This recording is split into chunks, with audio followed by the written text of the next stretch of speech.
Is there such a thing as sacred money?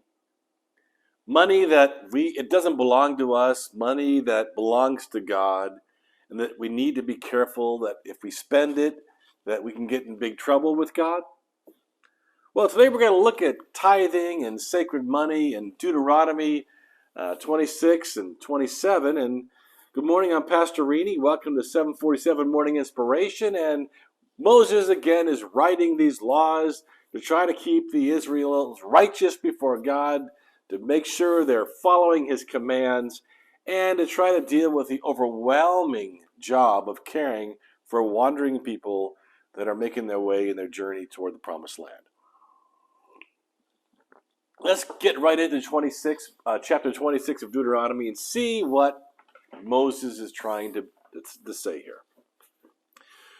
When you come into the land that the Lord your God is giving you for an inheritance and have taken possession of it and live in it, you shall take some of the first of all the fruit, the first fruits of the ground, which you harvest from your land that the Lord your God is giving you, and you shall put it in a basket. And you shall go to the place the Lord your God chose to make his name dwell there. And you shall go to the priest who is in the office at that time and say to him, I declare today that the Lord your God, that I have come into the land that the Lord swore to our fathers to give. Then the priest shall take the basket from your hand and set it down before the altar of the Lord. So there is this requirement that the first fruits of whatever you gain must be given to the Lord. And I love what it says next. There is this kind of tradition with this giving. Verse 5, and you shall make response before the Lord your God, saying, a wandering Aramean was my father. Now that was a famous saying in that day, and most likely was talking about Abraham, who was a wandering Aramean, called out from his people to follow the one true God. And it talks further. He went down into Egypt and sojourned there, few in number, and there he became a nation, great, mighty, and populous.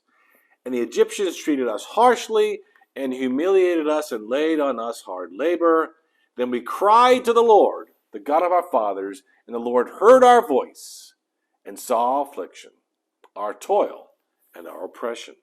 This is all being spoken out loud while people are giving their first fruits of the season to the Lord. And then it says, verse 9, and he brought us into this place and gave us this land flowing with milk and honey. And behold, now I bring the first of the fruit of the God, which you, O Lord, have given me. And you shall set it down before the Lord your God and worship before the Lord your God. So it is a act of worship, of saying thank you to the Lord, that they are no longer in bondage and that God has provided for them. And so they give the first tenth, the first fruits of the ground to the Lord for his. And then it says in verse 12, which goes on, when you have finished paying all the tithe, tenth, of your produce in the third year, which is the year of tithing, giving it to, now look at who it goes to the Levite. So it goes to the church or the temple or overseeing the people who run the religious organization of the day, right? It goes to the Levites. The sojourner, that means the traveler, the foreigner, the immigrant, the one who has no home. The fatherless, it goes to the orphans and the widow, women without anyone to sustain them, so that they may eat within your towns and be filled. So what he's saying is, you must bring the first tithe, the first tenth to the Lord, so that in our city there is no one that is starving to death. That the orphan has food, that the widow has food, the traveler that's traveling through has sustenance of some kind. And of course that the church, the synagogue, the temple, the priest, they all can continue their work of helping train the people to fulfill and follow the commands of God. Then you shall say before the Lord your God, I have removed, this is the part I want you to hear, I have removed the sacred portion out of my house. And moreover, I have given it to the Levite, the sojourner, the fatherless, the widow, according to all your commandment that you have commanded me. I have not transgressed any of your commands, nor have I forgotten them. So they're making a public declaration that I have taken the first fruits of whatever increase I have. It's out of my control and into the hand of the Levites. So they're giving up control of that.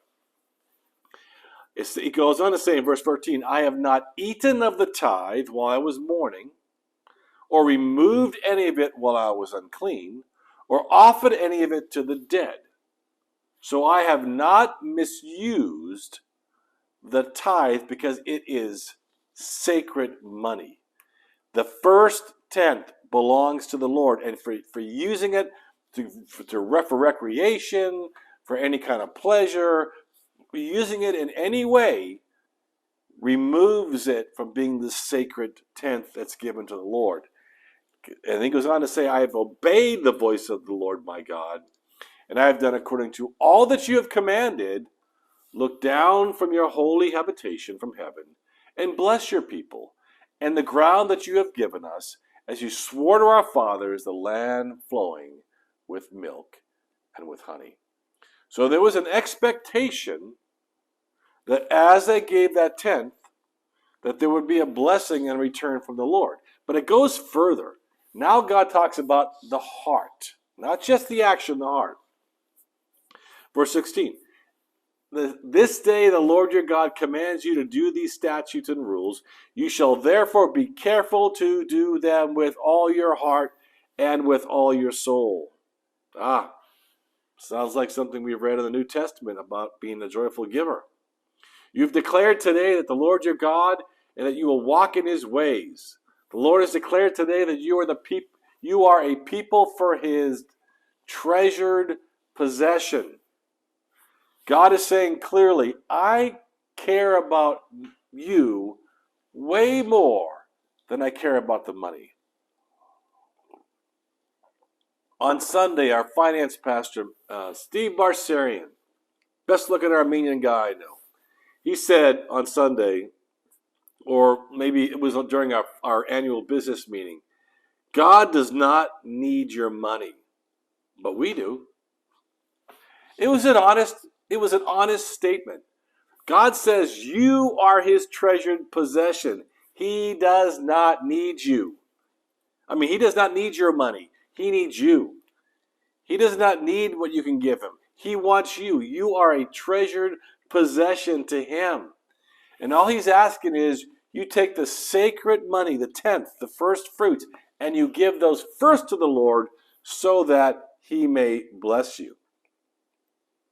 Now, it says in the New Testament, we talk about this because in the New Testament, sometimes people think there's no more sacred money. But the tithe was still done. It just wasn't talked about in the same way. It says in 1 Corinthians 9:7, Paul said, each one must give as he has decided in his heart, not reluctantly or under compulsion, for God loves a cheerful giver. The New Testament, it's not about a tithe. It's about what God tells you to give. I can remember many times my wife and I would be at church, and the offering bucket would by, and we'd take all the money we'd have in our wallet or our purse, and we put all of it in the tithe. So in the New Testament, you're right. They don't expect a tithe. They expect whatever God asked you to give. He might ask you to give 15%, 20%, 50%. I know people that have done well because God has prospered them, and they give 90% of their money away to care for the orphans and the widows and the church and the community, and they live on 10%. In the New Testament, you give as the Lord instructs you. Interesting, huh? So there is still sacred money today. 1 Corinthians 16:2, on the first day of the week, each of you is to put something aside and store it up, as he may prosper, So there'll be no collecting when I come. There was an expectation that as God blesses you, you will bless others. Bless the church and bless those less fortunate than you. And then he says, Jesus says this to the Pharisees, that we're using giving as an example of a way to bring attention to themselves. He says, beware, Matthew 6, 1 through 4. Beware of practicing your righteousness before other people in order to be seen by them. For then you will have no reward from your Father who is in heaven. Thus, when you give to the needy, sound no trumpet before you, as the hypocrites do in the synagogues and in the streets, that they may be praised by others. Truly, I say to you, they have received their reward. But when you give to the needy, do not let your left hand know what your right hand is doing, so that your giving may be in secret. And your Father who sees in secret will reward you. The changes that have been made to the sacred money are that God says, give as I've asked you. The tithe is just the beginning. And secondly, don't get haughty about it. Give secretly if you can. So there is a portion of our provision that is not for us to spend, not for us to control. It is to be given to God, and God gets to use it as he sees fit. Well, if you like today's video, what are you going to do? There it is. Hit the like button. Beep. Hit it.